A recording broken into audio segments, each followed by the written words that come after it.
On a gagné. On les a tabassés. On les a chicotés. Oh là là. Oh là là. Mais qu'est-ce qui s'est passé? On les a chicotés. Merci, au revoir, au revoir. Ferme la porte, ferme la porte. Je viens de me rendre compte que j'avais pas mis le micro, je viens à peine de le mettre. En fait, les frères, c'est une folie. On s'est imposé dans ce match, le cœur, oh là là, j'ai failli exploser. Des rebondissements de fou furieux, le penalty, le carton rouge, la première mi-temps. Oh là là, déjà mention spéciale à la Guinée équatoriale, je tenais déjà à dire félicitations à Nsue, félicitations aussi à Ibn Salvador, ils m'ont fait peur dans ce match, ils ont réalisé une belle compétition et Nsue, il est meilleur buteur de cette Coupe d'Afrique des Nations pour le moment avec 5 buts. Oui, j'avais trop peur face à cette Guinée équatoriale là, franchement j'avais beaucoup peur avant le match, je me disais même qu'ils étaient favoris, c'est la meilleure attaque de la compétition avant le début du match, donc ça allait être compliqué et nous on a du mal à finir nos occasions, donc comme je vous le disais, c'était sûr que ça allait être compliqué et aujourd'hui, waouh, je suis soulagé là, je suis soulagé et c'est des bonhommes qu'on a vus sur le terrain, c'est des gens qui se sont donnés à fond et en tant que binational, je suis trop content. La Côte d'Ivoire a perdu 4-0 contre cette Guinée équatoriale là, 4-0, imaginez mes deux pays avaient perdu là. Imaginez mes deux pays, ça allait être une folie. Mais là, on s'est imposé. Je vais essayer de redescendre et de vous faire une analyse plus posée. Donc déjà, non, je peux pas redescendre, je peux pas, c'est dur. En fait, la première mi-temps, la Guinée équatoriale, ils avaient la possession de balle et tout, mais ça va. Genre, au niveau des occasions, on avait le même nombre d'occasions, on a eu 3 tirs, ils ont eu 3 tirs, 0 cadré. Ils ont eu quelques petites situations et tout, il y avait des situations un peu tendues. J'ai beaucoup aimé le match de mes soldats aujourd'hui, surtout Isiaga Silla, à gauche, comment est-ce qu'il a contenu Ibn Salvador. Franchement, il était vraiment sur lui, il n'a pas laissé se retourner et il était collé à lui en fait. Il était collé à lui, il ne le laissait pas du tout respirer. Et j'ai aimé parce qu'il a sorti Ibn Salvador de son match, parce qu'il y a eu beaucoup de contestations et tout. Franchement, ils ont été très solides. Les seules fois où la Guinée équatoriale, ils ont été dangereux, c'est quand ils arrivaient à trouver un joueur entre les lignes qui arrivait rapidement à se retourner. Ça, c'est arrivé 2-3 fois dans le match et tout. Mais après, franchement, la première mi-temps, il y a pas eu grand chose. Il y a eu juste peut-être à un moment donné, durant 5-10 minutes, le match il s'est un peu enflammé. Le retour des vestiaires lors de la deuxième période, c'est là en fait le match il s'est enflammé. À partir du carton rouge, tout a changé. Parce que la Guinée, ils ont eu un énorme temps fort. Juste avant le carton rouge d'ailleurs, je tiens à le souligner. Parce que même avant le carton rouge, il y a eu pendant 5-10 minutes où on avait eu un énorme temps fort. On avait la possession de balle et tout. Et on a dominé l'adversaire. Et ils ont eu ce carton rouge là. Ils ont eu un carton rouge. Celui qui a eu le carton rouge, il s'appelle comment d'ailleurs? Vous m'excuserez, je vais regarder ça assez rapidement. C'est le numéro 4 d'ailleurs. Et lui, c'était celui qui récupérait le plus de ballons durant la première mi-temps. C'est Bikoro.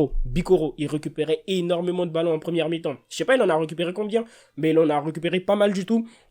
Et du coup, il permettait à cette équipe de la Guinée équatoriale là de récupérer assez rapidement le ballon et essayer de combiner et repartir à 0. Mais lui, il a pris un carton rouge bête et heureusement, c'était pas volontaire malheureusement pour eux, mais heureusement pour nous, c'était pas volontaire, mais il a eu ce carton rouge là. Donc ça veut dire, on a eu un temps fort et après le carton rouge, il est venu nous aider encore plus, il est venu appuyer sur ce temps fort là. Donc on avait encore plus la balle, mais on a eu une erreur, mais tellement bête et ça, c'est ce que je craignais. Heureusement, cette équipe là, ils ont quand même un tout petit peu d'expérience dans cette compétition puisqu'ils ont fait 2 fois 8e de finale durant les 2 dernières éditions et là on passe ce cap des 8e de finale, on passe en quart de finale, je suis content. Du coup je disais, la faute que Agibou Camara il fait en dehors de la surface de réparation, juste à l'entrée de la surface de réparation à gauche qui crée le coup franc.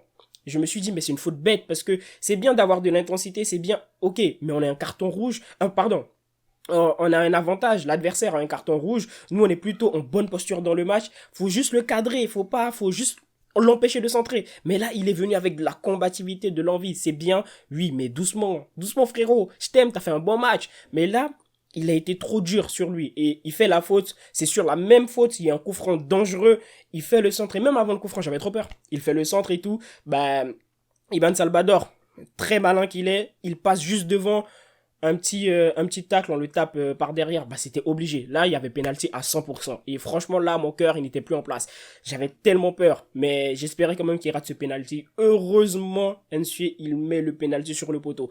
Et là, tout redescend, on repart à 0. Ça veut dire là, ils ont un pénalty, il le manque. Ils ont eu un carton rouge, assez bête.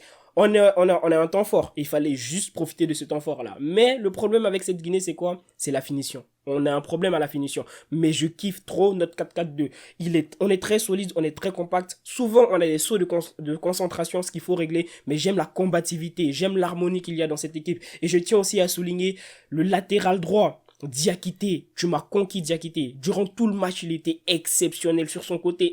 Il a eu un avantage psychologique, mais de fou. Sur le côté droit, il était à fond, il était devant, il était derrière, il était bon dans ses dribbles, que ce soit à l'arrêt ou même...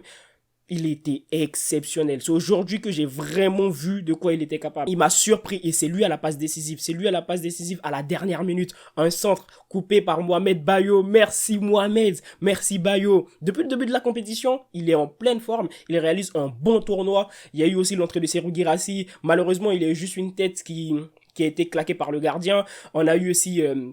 Naby Keïta qui a fait une belle entrée, il était bon balle au pied, oui, il avançait balle au pied et tout, il arrivait à prendre l'espace. Souvent il y avait des décalages à faire pour Isiaga sur le côté gauche, mais il ne l'a pas forcément fait. Il a trouvé des bons petits décalages et tout. J'ai aimé cette équipe parce que à partir du carton rouge et même bien avant, 10-15 minutes avant, on avait eu un temps fort. On a eu la possession dans ce match durant la seconde mi-temps, même si durant la première mi-temps c'était à l'avantage de la Guinée équatoriale. On s'est très bien géré durant la seconde mi-temps. Je suis très content. Et d'ailleurs, il y a Massiane qui disait, il a eu contact avec des gens de l'équipe, si mes souvenirs sont bons. Il disait comme quoi, franchement, il sent qu'il y a vraiment de l'envie dans cette équipe et ils savent ce qu'ils vont chercher. Et je tiens également à faire une mention spéciale au coach. Merci coach. Parce qu'on a eu un coach qui est déjà de notre pays et qui, ça se voit, il est là, il se la donne. Il se donne. Il fait un discours à un moment donné avant le début de la compétition, il pleure. Je ressens cet amour-là. Là, je sens que c'est une Guinée unie qui est là pour gagner. Et merci les gars. Franchement, je suis très très content. On est en quart de finale aujourd'hui. On a éliminé la Guinée équatoriale qui était la meilleure attaque de la compétition. On a réussi à les contenir. On a été très solide. On a montré de la combativité. On a fait des efforts. Et surtout, on a eu de l'expérience dans ce match. On a montré une certaine expérience. On a eu aussi un peu de chance. Et Dieu merci. Dieu merci. On se qualifie. On est en quart de finale. Ça va être chaud. On verra qui de l'Égypte et du Congo va se qualifier. Mais moi, je suis convaincu qu'on va aller plus loin dans cette compétition. Bref, c'est la fin de cette vidéo. J'espère que vous l'avez apprécié. Moi, je vous remercie. On se dit peut-être dans la soirée pour parler du match entre l'Égypte et la RD Congo. Salut, prenez tous soin de vous.